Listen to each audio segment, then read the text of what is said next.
Sir दूसरी जानिब ईरानी supreme leader Mushtaba खामनाई का बयान भी सामने आया है कि मैदान जंग में शिकस्त के बाद दुश्मन मुल्क के अंदर इख्तलाफात पैदा कर रहा है।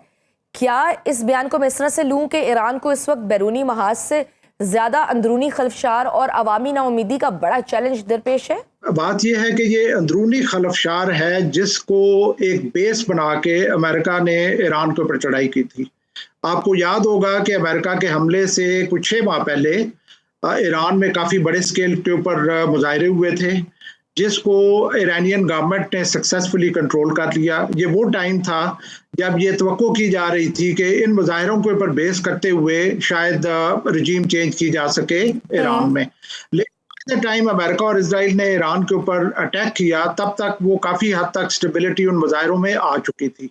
इसके बाद अमेरिका का ये ख्याल था कि जब हम हमला करेंगे और आयतुल्लाह खमैनी को जो है वो डीकैपिटेट करेंगे, तो उसके बाद एक अपराइजिंग होगी ईरान में, जिसके बाद हम अपने ऑब्जेक्टिव्स हासिल कर लेंगे इन अ वीक और मैक्सिमम 10 डेज। ऐसा कुछ नहीं हुआ। मैं कहूँगा कि आयतुल्लाह खमैनी ने, अली खामनाई ने अपनी जान दे के अपनी नेशन को, अपने मुल्क को यूनिफाई किया।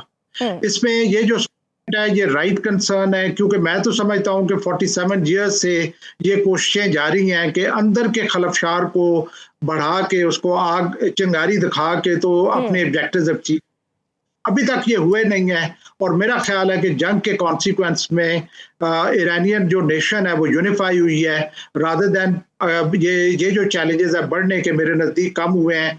लेकिन फिर भी ये बात, ये जो दुश्मन है कोशिश करेंगे कि अंदरूनी चैलेंजेस को बढ़ाया जाए। बिल्कुल ठीक। और सर ट्रंप की जानिब से जो एक इशारा ये भी दिया गया कि मुआहिदा करीब है और ईरान के नए सुप्रीम लीडर से मुलाकात भी कर सकता हूं।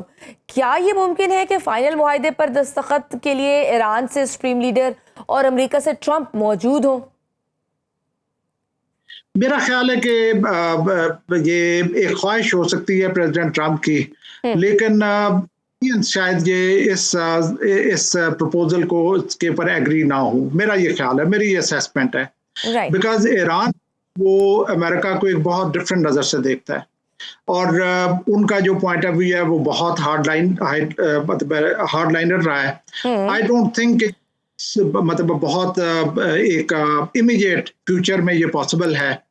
आइंदा आके बहुत अगर कोई इनका जो कॉन्फिडेंस है वो बहाल हो जाए एक दूसरे के बारे में, तो शायद कोई ऐसी मुमकिनात में से हो। लेकिन presently I don't see agreement, तो आई डेफिनेटली सी के बहुत नज़दीक है।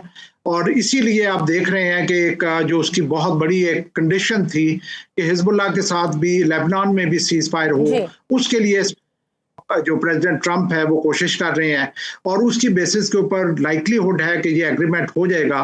लेकिन दोनों बड़े लीडर्स की मुलाकात शायद, मेरा ख्याल है, it may be too early to really anticipate that.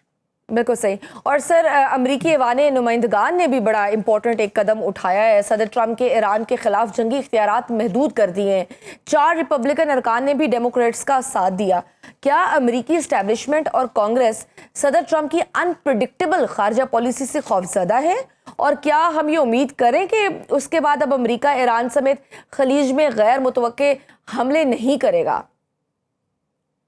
देखिए, मेरे नजदीक इस वक्त दुनिया के लिए एक बहुत लम्हा फिक्रिया है, एक बहुत डेंजरस मिक्स बन चुका है। एक तरफ तो ये एक हकीकत है कि America is on the decline और अमेरिका एक बहुत बड़ी ताकत है, और इस तरह की जब डिक्लाइन होता है तो हम ये तवक्को नहीं कर सकते कि वो बहुत पीसफुल होगा, उसमें कोई डिस्टर्बेंसेस नहीं होंगी, उसमें केओस नहीं होगा।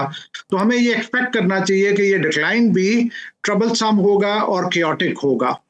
सेकंड जो इसके साथ जिसको डेंजरस मिक्स बनाती है वो ये है कि प्रेसिडेंट ट्रंप की पर्सनालिटी वो बहुत मर्कुरियल है।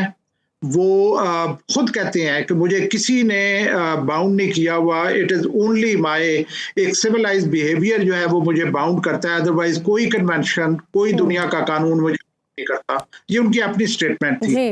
इसी वजह से देखा कि एक सॉवरेन स्टेट के प्रेसिडेंट को वहां से उठाना और फिर इस तरीके से बगैर किसी कंसिडरेशन के इसके ऊपर, ईरान के ऊपर चढ़ाई करना, मेरे नज़दीक इससे दुनिया का तो नुकसान हो ही रहा है, अमेरिका का अपना भी नुकसान हो रहा है। सो जो अमेरिकन लॉ मेकर्स हैं उन्होंने ये फील किया है कि प्रेसिडेंट ट्रंप की जो पर्सनालिटी है उसके होते हुए इनको इतना लिवरेज नहीं दिया जा सकता कि ये जो दिल करें वो करें। सो मेरे नजदीक एक तरफ पॉजिटिव डेवलपमेंट है अमेरिका के लिए, बट प्रेसिडेंट ट्रंप और उनकी एडमिनिस्ट्रेशन के लिए नेगेटिव डेवलपमेंट है, क्योंकि उनके लिए वो वाला लिबर्टी ऑफ एक्शन नहीं रहेगा जो कि अभी तक वो एंजॉय कर रहे थे। बल्कि आप ये भी देखें कि जब उनको कांग्रेशनल अप्रूवल चाहिए था 60 डेज के बाद, तो मेरे नजदीक एक थर्ड वर्ल्ड लेवल की, एक लो लेवल की पॉलिटिकल गिमिक खेली गई और ऑपरेशन का नाम चेंज कर दिया गया ताकि टाइम जो है रीसेट हो जाए। He has time for another 60 days. इस तरह की मैं सब के लो लेवल एक्टिविटीज एक सुपर पावर से तवक्को नहीं की जा सकती। तो ये सारी चीजें देख खैर लॉ मेकर्स ने रियलाइज किया है कि उनको रेन इन करना पड़ेगा अपने प्रेसिडेंट को। बिल्कुल सही। और सर, कुवैत इंटरनेशनल एयरपोर्ट पर होने वाले हमलों के बाद कुवैत ने 2 ईरानी सफारतकारों को भी निकाल दिया है।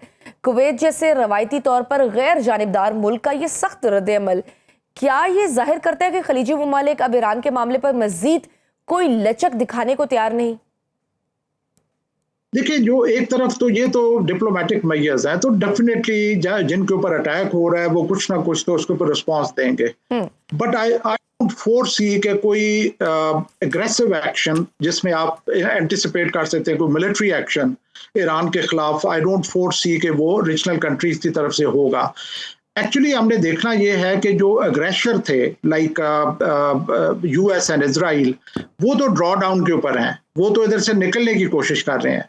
तो इस वक्त अगर कोई जो रीजनल कंट्री है वो इस तरह का अगर कोई इनिशिएटिव लेता है, कोई एग्रेशन का रास्ता लेता है ईरान के खिलाफ, तो वो फिर तनहा होंगे जब ये जो बड़े अग्रेसर्स हैं जब इधर से निकलते हैं।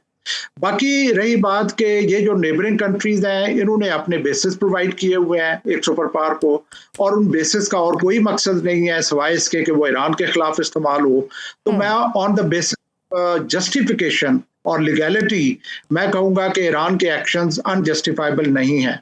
अगर ये जो कंट्रीज हैं ये अश्योर करें कि उनके बेसिस ईरान के खिलाफ नहीं इस्तेमाल होंगे, तो फिर जाके एक्शन को हम कह सकते हैं कि वो अनजस्टिफाइबल है। एज फार एज वहां से एक्शन हो रहा है ईरान के अगेंस्ट, तो ईरान का पूरा हक है कि वो इन कंट्रीज के ऊपर अटैक करे। बिल्कुल सही। सर, मशरिक़ वुस्ता में बारूद अभी ठंडा नहीं हुआ था कि 5 आइज इत्तेहाद ने भी चीन पर जॉब पोर्टल्स के जरिए जासूसी का इंतहाई संगीन इल्जाम लगा दिया है। आपके ख्याल में इस वक्त चीन को इस मामले में घसीटने की स्ट्रेटेजिक टाइमिंग क्या है? किसको? सॉरी, चीन को देखिए, चाइना जो है मैं समझता हूं कि बहुत प्रूडेंस और विजडम के साथ खेल रहा है। वो जो उनके इसमें तो कोई शक नहीं कि टॉप लेवल के ऊपर, दुनिया के लेवल के ऊपर एक राइवलरी चल रही है अमेरिका और चाइना के दरमियान में।